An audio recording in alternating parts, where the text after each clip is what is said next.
একটা শোক দিবসের একটা অনুষ্ঠান তোমরা ওই সময় তো আমি মুদিখানা ছিলাম। এটা তো পরশুদিন রাতের ঘটনা। জান্নাতুনা বোমা বাড়ি ছিলাম ওই সময় একবার। পরশুদিন রাতের ঘটনাটা ঘটে গেছে। বলটা আসি ফাটাম করে লাগবি কাম।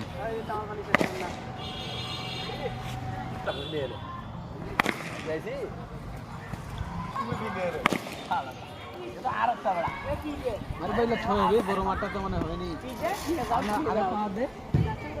আমি তো চ্যানেলটা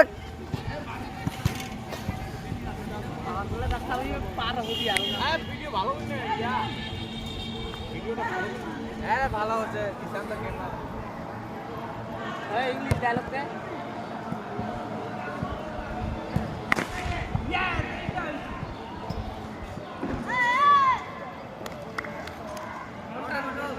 না বেটা আমরা পানি খেয়ে এটা করে আনতে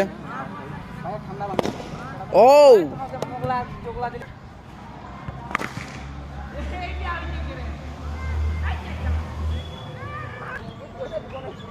দীপাকে জোগাড় কি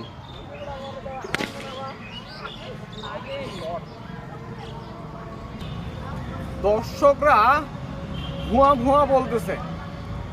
এই ভুয়া শব্দটা আমাদের দেশে কালচার হয়ে গেছে, প্লেয়ারদের ভুয়া ভুয়া বলে সম্বোধন করা। একজন প্লেয়ার যখন খারাপ খেলে তখন কিন্তু তাকে ভুয়া ভুয়া বলা হয়। এই ভুয়ার শিকার কিন্তু সাকিব আল হাসান, তামিম ইকবাল, এমনকি মাশরাফি বিন মুর্তজাও এই ভুয়া ভুয়া কথার শিকার হয়েছেন। বর্তমান সময়ে লিটন দাস খুবই অফ ফর্মে যাচ্ছে। আমি অফ ফর্ম বলবো না, লিটন দাস নিঃসন্দেহে আমাদের ওয়ান অফ দ্য বেস্ট একজন প্লেয়ার, ওপেনার।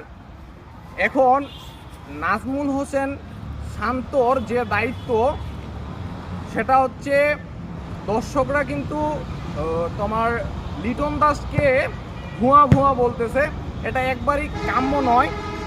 আর নাজমুল হোসেন শান্ত যেহেতু প্রেস মিডিয়াতে আসে, তাকে কিন্তু এই বিষয়টা ক্লিয়ার করা উচিত যে লিটন দাস কোন মানের প্লেয়ার এবং লিটন দাসের কাছ থেকে নাজমুল হোসেন শান্ত কি পেতে পারে এবং বাংলাদেশ দল কি পেতে পারে, এটা কিন্তু খুবই গুরুত্বপূর্ণ। আর আমি আশা করি নাজমুল হোসেন শান্ত তার দায়িত্বটা পালন করবে একজন প্লেয়ারের প্রতি। ওকে, ধন্যবাদ।